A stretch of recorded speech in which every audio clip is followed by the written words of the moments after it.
Hey, it's George from Tenna. Our first pillar of value is simplicity of one platform.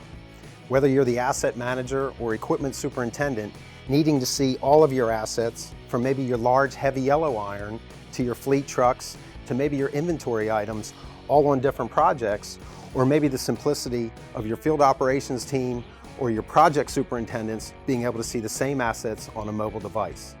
It's really simple. Our second pillar of value is the creation of operational efficiencies, from maybe your project work site to maybe a room like this here, which is a project planning room or maybe a project review room. You may have project accountants, project managers, or even the CFO or the CEO in on the table reviewing where are my equipment costs, where's the cost on the project.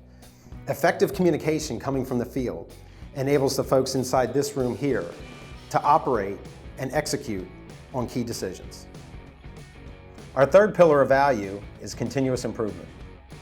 Effective asset management starts from the project level and flows into the office. With accurate data coming in from the field, should enable folks in the estimation area or the project management area to be able to estimate future work and secure future earnings.